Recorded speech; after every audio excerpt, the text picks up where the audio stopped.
E ainda falando, Berenice, sobre a deputada Carol Detoni, do PL de Santa Catarina, ontem essa notícia repercutiu muito, principalmente nas redes sociais, porque ela e integrantes da oposição protocolaram no Supremo Tribunal Federal pedidos de impeachment contra 16 ministros do governo Lula. A iniciativa, apelidada de Impeachmaço, inclui nomes como Fernando Haddad, do Ministério da Fazenda, que está prestes a sair, inclusive, Alexandre Padilha, do Ministério da Saúde, e José Múcio, ministro da Defesa. Quero ouvir a sua análise também. Olha, foi considerado o maior pedido de impeachment, né, em termos de quantidade de ministros que foram citados nesse pedido de impeachment. E isso tem um valor muito simbólico, né, do ponto de vista da oposição, que está de olho em todas as irregularidades que esses ministérios vêm trabalhando dentro do governo Lula, já que dentre os 513 deputados não existe um presidente da Câmara que os represente e que, de fato, convoque esses ministros, que faça valer a própria lei que fiscaliza o Poder Executivo, né? Onde é que foi parar o teto de gastos? Eles mudaram a nomenclatura, colocaram lá arcabouço fiscal, um nome tão pomposo, mas que não serve para nada, né? O governo Lula gasta deliberadamente via esses ministérios.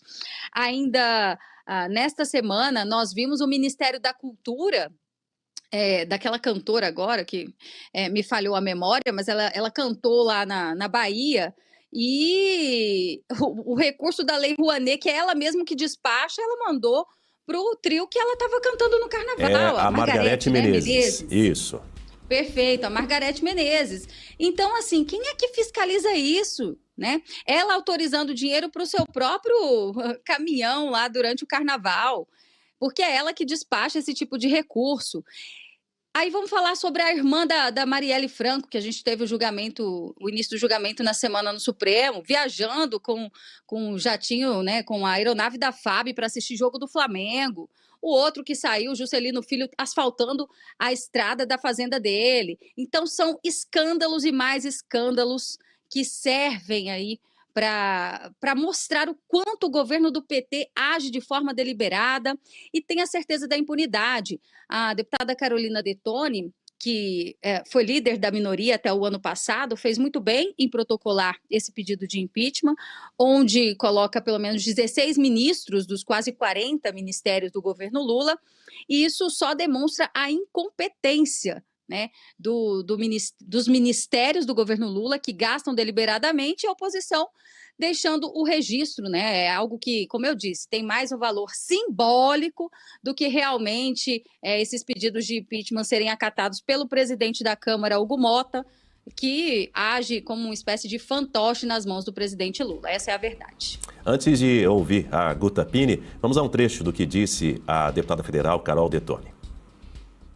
Esses pedidos estão baseados em requerimentos de informação, 54 requerimentos de informação protocolados nos anos de 2024 e 2025 por mais de 20 deputados, questionando, pleiteando informações sobre o uso do dinheiro público, sobre políticas públicas, mas que, no entanto, não foram respondidos pelas pastas dos ministros de Estado do governo Lula.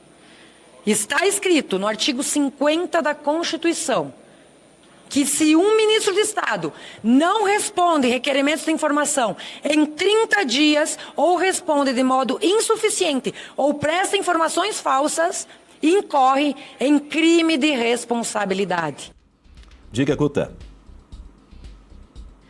Bom, Dani, eu entendo o valor simbólico desse pedido de impeachment, mas eu tenho uma reflexão para trazer aqui. Como se tratam de ministros de Estado e os crimes de responsabilidade, nesse caso, não são conexos com os atos do presidente da República, esse é um processo que é analisado pelo Supremo Tribunal Federal. Então, veja, o que poderia acontecer? Vamos fazer aqui essa reflexão, tá? Não é que eu estou desejando isso, mas é algo que poderia acontecer. Esses ministros de Estado, então, nas mãos do Supremo agora. com esse pedido? Ministros do PT, no momento em que o PT está aí assistindo essas pesquisas que dão conta da consolidação da candidatura do Flávio e também no momento em que os ministros do Supremo são alvo do escrutínio público. Eles estão na opinião pública e estão na iminência de poderem ser ouvidos em comissões ou até mesmo a abertura da CPMI do Banco Master, Dias Toffoli, Alexandre de Moraes. Então tem tudo isso e agora a oposição colocou esses ministros, de alguma forma, nas mãos do Supremo, esses ministros de Estado. Será que também não seria uma oportunidade para o Supremo barganhar de alguma forma? Olha só, ministros, vocês que agora têm esse processo de impeachment aqui na Corte, trabalhem aí junto no Congresso Nacional para que essas investigações não avancem. Senão, nós vamos avançar com o processo de impeachment contra vossas excelências. Na política, a gente sabe que as coisas funcionam dessa forma.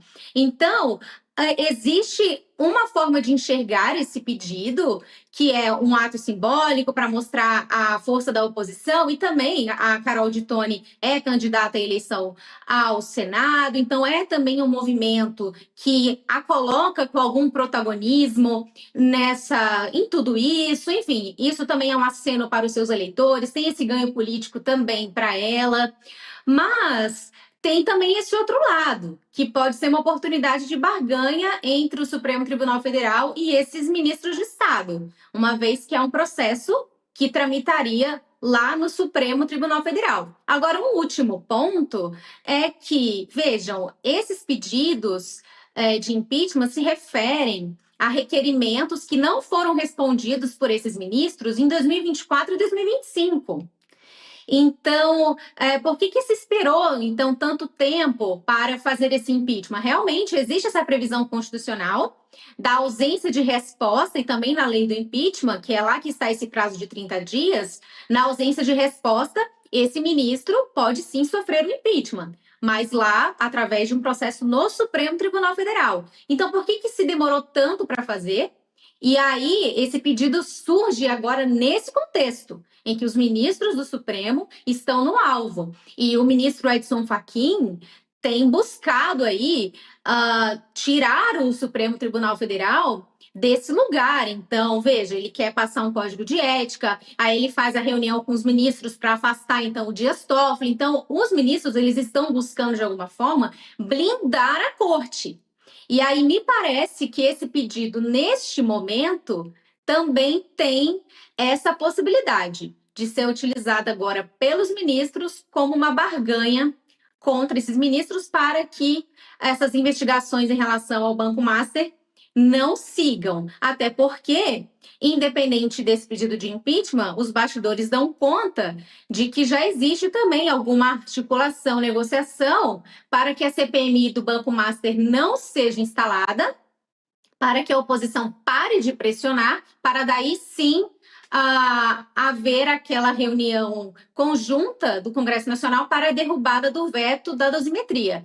Então, as articulações e as negociações estão a todo vapor no Congresso Nacional, com essa questão do Banco Master aí no alvo. E me parece que esse pedido de impeachment acaba caindo também como um novo ingrediente de tudo isso. De novo, não é algo que eu desejo, mas analisando a política de Brasília, entendendo como as coisas funcionam, eu acredito que pode também ser uma possibilidade.